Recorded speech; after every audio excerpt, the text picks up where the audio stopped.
Hello friends, welcome to my channel sign UPPSC. Friends, इस video में हम discuss करने जा रहे हैं एनसीईआरटी हिस्ट्री क्लास 6 की, और ये आपका तीसरा पार्ट है। एंड हम सॉल्व करेंगे आज चैप्टर 3 को, जिसका नाम है भोजन संग्रह से उत्पादन तक। तो स्टार्ट कर लेते हैं। पहला क्वेश्चन दिया हुआ है इसमें, निम्नलिखित में से सबसे पहले किस जंगली जानवर को पालतू बनाया गया। ऑप्शन दिया हुआ है गाय, बकरी, कुत्ता एंड बैल। ओके, तो हमारा आंसर क्या हो जाएगा? ऑप्शन सी इज करेक्ट, कुत्ता। ओके, इसकी डिटेलिंग है। सबसे पहले जिस जानवर को पालतू बनाया गया वह कुत्ता था। इसके बाद मनुष्य ने भीड़ और बकरी को पालतू बनाया था। ओके, तो सबसे पहले कुत्ते को जो है पालतू बनाया गया, उसके बाद भीड़ और बकरी को। ओके, नेक्स्ट क्वेश्चन है, निम्नलिखित में से किन स्थानों पर पुरातत्वविदों को शुरुआती कृषकों और पशुपालकों के होने के साक्ष्य मिले हैं। ओके, इसमें दिया हुआ है पय्यमपल्ली, हल्लूर, महागढ़ा, गुफकराल एंड बुर्ज होम। नीचे दिए गए कूट का प्रयोग करके सही उत्तर चुनिए। ऑप्शन दिया हुआ है केवल 1 2, 1 2 3, केवल 4 5 या 1 2 3 4 5। ओके, तो हमारा आंसर हो जाएगा ऑप्शन डी इज करेक्ट, 1 2 3 4 5, यानी सभी दिए गए स्थल जो हैं वो पशुपालकों के होने के साक्ष्य देते हैं और साथ ही साथ कृषकों के भी साक्ष्य। ओके, इसकी डिटेलिंग है। सभी स्थान जो है नवपाषाण कालीन पुरास्थल हैं। इन सभी स्थानों से शुरुआती कृषकों और पशुपालकों के साक्ष्य मिले हैं। वेरी इंपॉर्टेंट है, इसको आप नोट करके रख सकते हैं रिवीजन के लिए। तो वो स्थान कौन कौन से हो गए हैं? एक तो है आपका क्या, पय्यमपल्ली, हल्लूर, महागढ़ा, गुफकराल एंड बुर्ज होम। सभी स्थल जो है ये नवपाषाणिक स्थल भी हैं, ये भी याद रखना है आपको। ओके, चलिए नेक्स्ट क्वेश्चन है, सूची 1 को सूची 2 से सुमेलित कीजिए एवं नीचे दिए गए कोट्स की सहायता से सही उत्तर का चयन कीजिए। सूची 1 में पूरा स्थल दिया हुआ है, सूची 2 में अवस्थिति दिया हुआ है। ओके, तो आइए देख लेते हैं। इसमें पहला स्थल दे रखा है क्या, मेहरगढ़। तो मेहरगढ़ जो है वो कहाँ पड़ेगा आपका? मेहरगढ़ पाकिस्तान में पड़ेगा, तो इसका मैच हो जाएगा 3 से। कोल्डी हवा जो है ये आपका उत्तर प्रदेश में पड़ता है। ओके, तो कोल्डी हवा उत्तर प्रदेश में हो जाएगा। चिरान बिहार में होता है, और आपका गुफकराल जो है ये कश्मीर में पड़ता है। ओके, तो इस प्रकार हमारा आंसर हो जाएगा, 3 1 4 2। ओके, 3 1 4 2, यानी option B is correct, 3 1 4 2। Okay, एक बार रिपीट कर लेते हैं इसको। मेहरगढ़ कहाँ है आपका? मेहरगढ़ पाकिस्तान में है, कोल्डी हवा उत्तर प्रदेश में है, चिरान बिहार में है एंड गुफकराल जम्मू कश्मीर में। ओके, नेक्स्ट, चाहे तो इसकी डिटेलिंग भी देख सकते हैं। मेहरगढ़ पाकिस्तान के बलूचिस्तान प्रांत में अवस्थित है। यहाँ से गेहूं और जौ के अवशेष मिले हैं। ओके, मेहरगढ़ में पुरातत्वविदों को विभिन्न प्रस्तरों से अनेक जानवरों के अवशेष भी मिले हैं। इनमें हिरण तथा सूअर जैसे जंगली जानवरों की हड्डियां सबसे निचले प्रस्तर से मिली हैं। ओके, उसके बाद के स्तरों से भेड़, बकरियों तथा उसके ऊपर ज्यादातर मवेशियों की हड्डियां मिली हैं। इससे लगता है कि ये लोग मवेशी पालने लगे थे।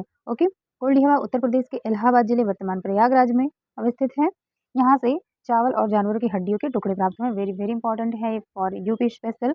ओके, नेक्स्ट है, इसमें पॉइंट दिया हुआ है चिरान जो है ये आधुनिक बिहार राज्य में अवस्थित है। यहाँ से गेहूं, हरे चने, जौ, भैंस और बैल के अवशेष मिले हैं। वेरी इंपॉर्टेंट है, याद रख सकते हैं। हरे चने का साक्ष्य कहाँ से मिला है? चिरान से मिला है, जो कि आपका कहाँ है? बिहार में। ओके, गुफकराल जो है ये आधुनिक कश्मीर में है। यहाँ से गेहूं और दलहन के साक्ष्य मिले हैं। ओके, नेक्स्ट, निम्नलिखित युग्मों पर विचार कीजिए। इसमें पहला युग्म दे रखा है महागढ़ा, कह रहा उत्तर प्रदेश में है, बुर्ज-होम कश्मीर में है, हल्लूर आंध्र प्रदेश में एंड पय्यमपल्ली तेलंगाना में। ओके, फिर कह रहा है उपयुक्त पुरास्थलों में से कौन सा से युग्म सुमेलित नहीं है। यहाँ देखिए नहीं है पूछ रहा है। ओके, तो आइए देख लेते हैं। महागढ़ा जो है ये आपका उत्तर प्रदेश में है, सही है। ओके, और बुर्ज-होम जो है ये कश्मीर में है, ये भी सही है। हल्लूर आंध्र प्रदेश में नहीं है, बल्कि ये कहाँ है? हल्लूर जो है ये कर्नाटक में है। ओके, हल्लूर कर्नाटक में है। एंड पय्यमपल्ली जो है ये आपका तेलंगाना में नहीं है, बल्कि कहाँ है? पय्यमपल्ली जो है ये तमिलनाडु में है। ठीक है, तो आप इसको याद रख सकते हैं, तमिलनाडु में है। चलिए, तो पूछा था कौन सा सुमेलित नहीं है, यानी 3 और 4 आपका जो है सुमेलित नहीं है। इसके अकॉर्डिंग हमारा आंसर हो जाएगा option C is correct. Okay, आइए इसकी डिटेलिंग देख लेते हैं। महागढ़ा वर्तमान उत्तर प्रदेश में अवस्थित है। इस पुरास्थल से चावल और मवेशी यानी मिट्टी पर खुरों के निशान के रूप में मिले हैं। ओके, और बुर्ज-होम जो वर्तमान कश्मीर में है, यहाँ से गेहूं और दलहन, कुत्ते, मवेशी, भैंस, भेड़ और बकरी के होने के साक्ष्य भी मिले हैं। हल्लूर वर्तमान कर्नाटक में है। यहाँ से पुरातत्वविदों को ज्वार बाजरा, मवेशी, भेड़ बकरी और सूअर के साक्ष्य मिले हैं। पय्यमपल्ली वर्तमान तमिलनाडु में है। यहाँ से काला चना, ज्वार बाजरा, मवेशी, भेड़ और सूअर के अवशेष मिले हैं। एंड कर्नाटक में जो है आपका हल्लूर है। ओके, एंड पय्यमपल्ली तमिलनाडु में है, परंतु एनसीईआरटी क्लास 6 में दोनों पुरास्थलों को आंध्र प्रदेश में बताया गया है। ओके, लेकिन ये मिस्टेक है, पय्यमपल्ली जो है ये आपका तमिलनाडु में ही है। ओके, एंड हल्लूर जो है ये आपका कर्नाटक में है। ओके, नेक्स्ट क्वेश्चन है, पुरातत्वविदों को कुछ पुरास्थलों पर झोपड़ियों और घरों के निशान मिले हैं। बुर्ज-होम पुरास्थल से प्राप्त ऐसे साक्ष्यों के संदर्भ में निम्नलिखित कथनों पर विचार कीजिए। कथन दिया हुआ है, यहाँ के लोग गड्ढे के नीचे घर बनाते थे। इन घरों को गर्तावास कहा जाता है। यहाँ से झोपड़ियों के अंदर और बाहर दोनों स्थानों पर आग जलाने की जगह मिली हैं। उपयुक्त कथनों में से कौन सा से कथन सही है? यहाँ है केवल 1, केवल 2, 1 और 2 दोनों, या ना तो 1 ना तो 2। ओके, तुम्हारा आंसर क्या हो जाएगा? ऑप्शन सी इज करेक्ट, दोनों ही सही हैं। ओके, सही इसमें पूछा हुआ था। ओके, आइए इसकी डिटेलिंग देख लेते हैं। इसकी डिटेलिंग है, दोनों ही कथन सही हैं। बुर्ज होम वर्तमान कश्मीर में है, अभी हमने ऊपर भी पढ़ा था। यहाँ के लोग गड्ढे के नीचे घर बनाकर रहते थे, जिन्हें क्या कहते थे? गर्तावास कहते थे। ओके, क्योंकि गर्त मीन्स गड्ढा होता है, ठीक है। इसमें जो है नीचे उतरने के लिए सीढ़ियाँ होती थी, इससे उन्हें ठंड से सुरक्षा मिलती थी। ओके, अगला पॉइंट दिया हुआ है, झोपड़ियों के अंदर और बाहर दोनों ही जगह आग जलाने की जगह थी। इससे ऐसा लगता है कि लोग मौसम के अनुसार घर के अंदर या बाहर खाना पकाते होंगे। ओके, नेक्स्ट है, नवपाषाण युग के संदर्भ में निम्नलिखित में से कौन सा कथन सही नहीं है? पहला कथन दिया है इसमें, इस काल में पुरापाषाणिक औजारों का प्रयोग और निर्माण पूर्णतः बंद हो गया। ऑप्शन बी है, इस काल के औजारों की धार को अधिक पैना करने के लिए उन पर पालिश चढ़ाई जाती थी। इस युग में वनस्पतियों व अन्य चीजों को पीसने के लिए ओखली व मूसल का प्रयोग होने लगा था। एंड डी ऑप्शन है, इस युग में मिट्टी के बर्तनों पर अलंकरण आरंभ हो गया था। ओके, पूछा है इसमें कौन सा सही नहीं है, तो इसके अकॉर्डिंग हमारा आंसर हो जाएगा ऑप्शन ए इज करेक्ट। इस काल में पुरापाषाणिक औजारों का प्रयोग और निर्माण पूर्णतः बंद हो गया था। ये ऑप्शन जो है क्या है हमारा? गलत है। ठीक है, तो ये वाला हमारा आंसर हो जाएगा। आइए इसकी डिटेलिंग देख लेते हैं। इसकी डिटेलिंग है, नवपाषाण युग से प्राप्त उपकरण पुरापाषाण युग से भिन्न है, इसी कारण इस युग को नवपाषाण युग कहा गया है। ओके, इनमें से कुछ औजारों में धार को अधिक पैना करने के लिए पॉलिश चढ़ाई जाती थी। कुछ औजार हड्डियों से भी बनाए जाते थे। इस काल में पुरापाषाणिक औजारों का निर्माण और प्रयोग भी होता था। ठीक है, उसमें कह रहा बंद हो गया, लेकिन बंद नहीं हुआ था, बल्कि साथ साथ उसका भी प्रयोग हो रहा था। ठीक है, और नए-नए जो है इनोवेशन हो रहे थे उसमें। चीज़ों को पीसने के लिए ओखली व मूसल का प्रयोग इस काल में किया जाता था, जो आज हज़ारों सालों बाद भी प्रयोग में लाए जाते हैं। ओके, इस काल के पुरास्थलों से विभिन्न प्रकार के मिट्टी के बर्तन भी मिले हैं। कभी-कभी इन पर अलंकरण भी किया जाता था, जिनका उपयोग चीज़ें रखने के लिए किया जाता था। धीरे-धीरे लोग बर्तनों का प्रयोग खाना बनाने के लिए भी करने लगे थे। ओके, नेक्स्ट क्वेश्चन है, कथन ए दिया हुआ है, नवपाषाण काल के लोग कपड़े बुनने लगे थे। कारण है, नवपाषाण काल में कपास उपजाया जाने लगा था। ओके, पूछ रहा है इसमें नीचे दिए गए कूट का प्रयोग करके सही उत्तर का चयन कीजिए। तो कथन दिया हुआ है, ए और आर दोनों सही हैं और आर ए का सही स्पष्टीकरण है। ए और आर दोनों सही हैं, परंतु आर ए का सही स्पष्टीकरण नहीं है। ए सही है, आर गलत है, और ए गलत है, आर सही है। ओके, तो हमारा आंसर हो जाएगा ऑप्शन ए इज करेक्ट। ए और आर दोनों ही सही हैं तथा आर जो है वो ए की सही व्याख्या भी कर रहा है। ओके, इसकी डिटेलिंग है, नवपाषाण काल में मनुष्य ने कपड़े बुनना सीख लिया था। इसके लिए कपास जैसे आवश्यक पौधे उगाने में अब मनुष्य सक्षम हो गया था। ओके, चलिए अगला क्वेश्चन है,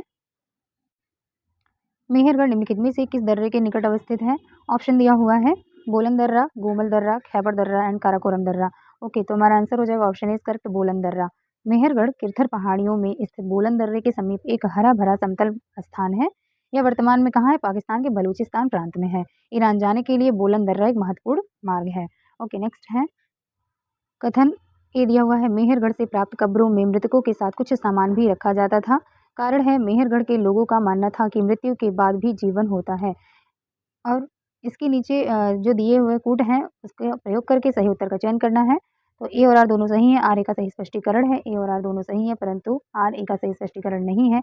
ए सही है, आर गलत है, ए गलत है और आर सही है। ओके, तो हमारा आंसर हो जाएगा option A is correct. Okay, A और आर दोनों ही सही हैं और आर ए का सही स्पष्टीकरण भी है। ओके, चलिए इसकी डिटेलिंग देख लेते हैं। कह रहा है, मृत्यु के बाद सामान्यतः मृतक के सगे संबंधी उसके प्रति सम्मान जताते थे। लोगों की आस्था थी कि मृत्यु के बाद भी जीवन होता है, इसलिए कब्रों में मृतकों के साथ कुछ सामान भी रखे जाते थे। मेहरगढ़ से ऐसी कब्रें मिली हैं। ओके, नेक्स्ट क्वेश्चन है, मेहरगढ़ से प्राप्त एक कब्र में निम्नलिखित में से किस पालतू जानवर को मृतक के साथ दफनाया गया था? ऑप्शन दिया हुआ है, बकरी, कुत्ता, भेड़ एंड मुर्गी। ओके, तो हमारा आंसर हो जाएगा ऑप्शन इज करेक्ट, बकरी। ओके, इसकी डिटेलिंग देख लेते हैं। डिटेलिंग है, मेहरगढ़ से प्राप्त एक कब्र में एक मृतक के साथ एक बकरी को भी दफनाया गया था। यहाँ के लोगों की आस्था थी कि मृत्यु के बाद भी जीवन होता है। संभवतः इसे परलोक में मृतक के खाने के लिए रखा गया था। ओके, नेक्स्ट क्वेश्चन है, निम्नलिखित पुरास्थलों में से कौन सा एक ब्रह्मपुत्र की घाटी की एक पहाड़ी पर अवस्थित है? ऑप्शन दिया है, मेहरगढ़, हल्लूर, गुफकराल एंड दाऊजली हेडिंग। ओके, तो हमारा आंसर हो जाएगा option D is correct, Daojali Hading. इसकी डिटेलिंग है, दाऊजली हेडिंग चीन और म्यांमार की ओर जाने वाले रास्ते में ब्रह्मपुत्र की घाटी की एक पहाड़ी पर अवस्थित है। यहाँ काष्ठास्म के औजार और बर्तन भी प्राप्त हुए हैं यहाँ से। ओके, काष्ठास्म उस अति प्राचीन लकड़ी को कहते हैं जो सख्त होकर पत्थर बन गई है। ओके, यहाँ से मूसल और खरल जैसे उपकरण भी प्राप्त हुए हैं, जिससे पता चलता है कि यहाँ के लोग भोजन के लिए अनाज उगाते थे। दाऊज़ेली हेडिंग से ज़ेडाइट पत्थर भी प्राप्त हुआ है। पुरातत्वविदों का मानना है कि संभवतः यह पत्थर चीन से आया होगा। ओके, नेक्स्ट क्वेश्चन है चताल युग पुरास्थल के संदर्भ में निम्न कथनों पर विचार कीजिए। कथन दिया हुआ है नवपाषाण युग के सबसे प्रसिद्ध पुरास्थलों में एक चताल युग तुर्की में है। यहाँ दूर दराज स्थानों से कई चीजें उपयोग के लिए लाई जाती थीं, जैसे सीरिया से लाया गया चकमक पत्थर, लाल सागर की कौड़ियाँ तथा भूमध्य सागर की सीपियाँ।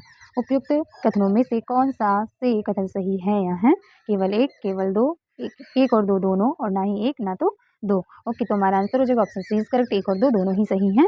यानी कि नवपाषाण युग के सबसे प्रसिद्ध पुरास्थलों में एक चताल युग जो है, चताल युग एक नवपाषाण स्थल है जो कि तुर्की में है। ओके, यहाँ दूर दराज स्थानों से कई चीजें उपयोग के लिए लाई जाती थी। यहाँ से जैसे सीरिया से लाया गया चकमक पत्थर एंड लाल सागर की कौड़ियाँ तथा भूमध्य सागर की सीपियाँ। ओके, नेक्स्ट है निम्नलिखित पुरास्थलों में चौकोर तथा आयताकार घरों के अवशेष कहाँ से मिले हैं?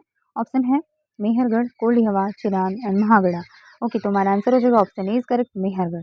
डिटेलिंग है मेहरगढ़ संभवतः वह स्थान है जहाँ स्त्री पुरुषों ने इस इलाके में सबसे पहले जौ, गेहूं उगाना और भेड़ बकरी पालना सीखा था। मेहरगढ़ से ही चौकोर और आयताकार घरों के अवशेष भी मिले हैं।